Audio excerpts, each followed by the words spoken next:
Evolution, where construction meets innovation. Evolution. Let's build the future together. All right, so today we are going deep on something pretty cool. We are. We're looking at the rise of co-working spaces and, how they're shaking up the whole real estate industry. It's all tied into that larger shift towards hybrid work, something that's really reshaping our cities and how we operate within them. Exactly. We've been digging into some recent analysis on this, looking at how hybrid models paved the way. And how co-working specifically is impacting property. Our goal here is pretty straightforward, really. Yeah, we want to pull out the core insights, give you a clear picture of how this hybrid trend is fueling the co-working boom. And what that actually means for real estate. Simple as that. Okay, so let's start at the beginning then. What's really driving this? It seems like it all circles back to hybrid work becoming so common. That's the bedrock, definitely. The analysis we looked at highlights how the pandemic really sped things up dramatically. Right, it wasn't just a gradual shift anymore. No, suddenly, across loads of sectors, research, education, business, these hybrid models went from being kind of niche to pretty mainstream. Much more remote work, more flexibility expected. But it's crucial to understand, and the research points this out, it's not like everyone just wants to work from home forever, right? That's a really important distinction. The need for actually being together for that face-to-face interaction, it hasn't disappeared at all. Mm-hmm. You still need that, planned collaboration, but also just the spontaneous chats. That's vital for a team to really function well. Yeah. The digital side is great, but it doesn't replace everything. No, absolutely not. And I think most people listening can probably relate thinking about how hybrid work has changed their own jobs or companies they know. For sure. It touches almost everyone now. So, okay, this big shift happens. What does that do to the demand for, traditional offices? Well, that's where things get interesting. Companies start strategically rethinking what they actually need. Because not everyone's in at the same time. Exactly. You don't need a dedicated desk for every single employee 5 days a week. So you get what the analysis calls space optimization. Which basically means companies realize they can maybe get by with smaller offices, less expensive ones. Precisely. It's a logical move. And that immediately creates an opening for, more flexible ways of working. Ah, okay. Enter co-working. Yep. Co-working spaces, shared offices, they offer that flexibility without locking you into a super long lease. You can scale up, scale down, react to what you need. And it's not just about the amount of space, is it? It also seems to affect where companies want to be. This idea of decentralization comes up. That's another key point. If your workforce is more distributed, maybe you don't need one giant central HQ. Right. Maybe smaller distributed offices make more sense, closer to where people live, cutting down commutes, that sort of thing. So you see demand growing for smaller spaces in different areas. Okay, so offices are potentially shrinking, becoming more dispersed. How are the actual designs of workplaces changing to cope with this? They can't just stay the same, surely. No, they absolutely have to adapt. The analysis points to a few key things. First, more flexibility inside the office.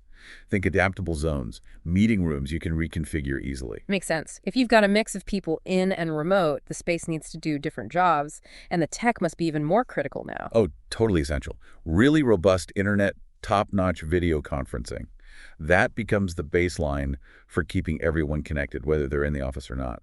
And I guess companies also have to make the office somewhere people want to come to if they have the choice to stay home. That's a huge factor now. There's a much bigger focus on the employee experience, creating spaces that are genuinely engaging, motivating, giving people a real reason to make the commute. So thinking bigger picture again, this whole hybrid shift, the changing office needs, it must be influencing where companies even choose to have an office in the first place. Definitely. The analysis suggests suburban locations are looking more attractive. Easier commutes for many, maybe. Could be. Also potentially a nicer environment, maybe lower costs compared to the city center. It ticks a few boxes. And the flexibility of co-working itself must play into location choices, too. Yeah, absolutely. Those shorter leases mean companies aren't locked into one place for years. They have more agility, they can test out an area, move more easily if needed. So it sounds like cities might have to work a bit harder to keep businesses interested. Yeah, the sources suggest they are. Cities are actively competing, offering incentives, improving infrastructure, trying to make themselves the attractive option.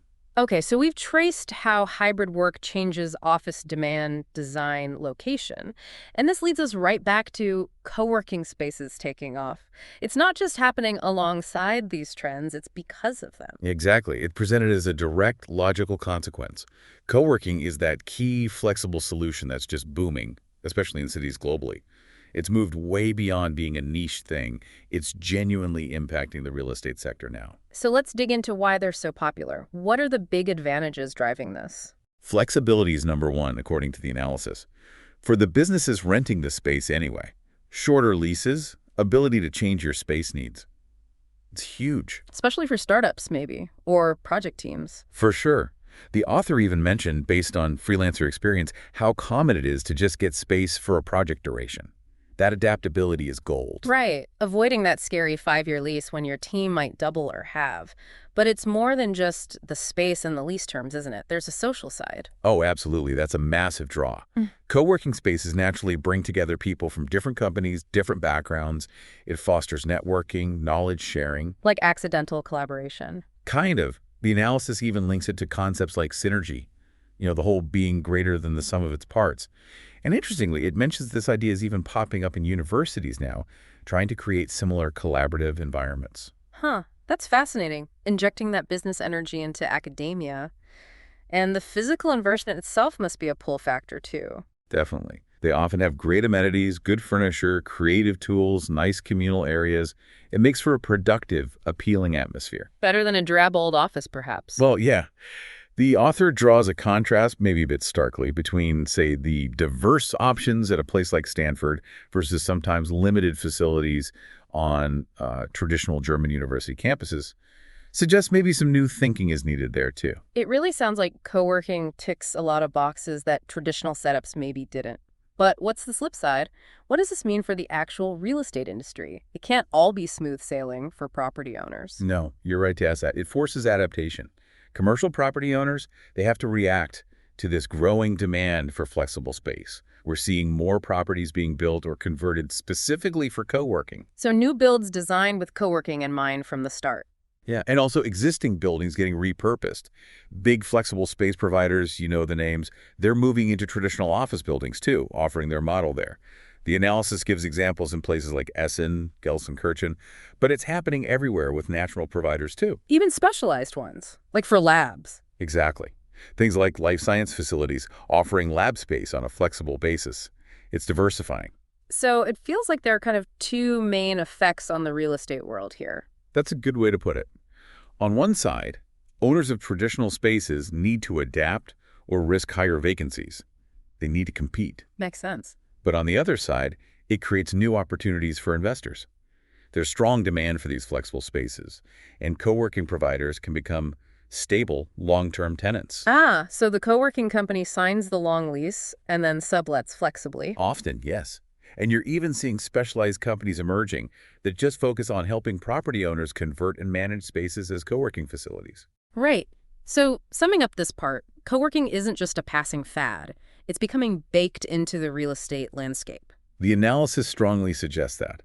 That mix of flexibility, the networking aspect, the appealing environment, it makes it the preferred choice for many businesses now. So developers, investors, they need to keep paying attention. Absolutely. They need to stay adaptable to stay competitive. It's still an evolving market. And it's interesting, the analysis also notes that despite how big it's getting, it's still maybe not as thoroughly researched as you might expect. Yeah, it flags that up, as citing a German co-working association from this year. It highlights that it's still a dynamic area, lots potentially still to learn and understand about its long-term trajectory. And the connection was made back to education too, wasn't it? About needing flexible spaces there as well. Yes, definitely. With hybrid learning, online courses becoming more common, the traditional lecture hall model might need rethinking. That need for flexible, adaptable spaces echoes across sectors. It's like the core ideas, flexibility, shared resources are just becoming more relevant everywhere. Pretty much. The author even mused about a future, maybe further out, with less reliance on massive university buildings and more focused on micro-learning spaces, book as needed. Wow, that would be a huge shift for property needs and education. Huge. But as the author notes, that's probably a whole other deep dive for another time. Okay, so let's wrap up this deep dive. The big takeaway seems crystal clear. Hybrid work models and the growth of co-working spaces are deeply intertwined. Absolutely. One fuels the other. And together, they're significantly reshaping the real estate industry. It all comes down to those core needs: flexibility, connection, a productive place to be. It really changes the equation for property owners, investors, and businesses alike. And perhaps this leaves us with a final thought to chew on. As work and learning become ever more flexible, how might this fundamentally change things beyond just the office or the classroom? How could it reshape, how we build communities and interact with the places around us in the future? Thanks for listening. Thanks for having me. And we'll see you next time for another deep dive. Looking forward to it. This was Revolution. Where construction meets innovation. Until next time, keep building the future.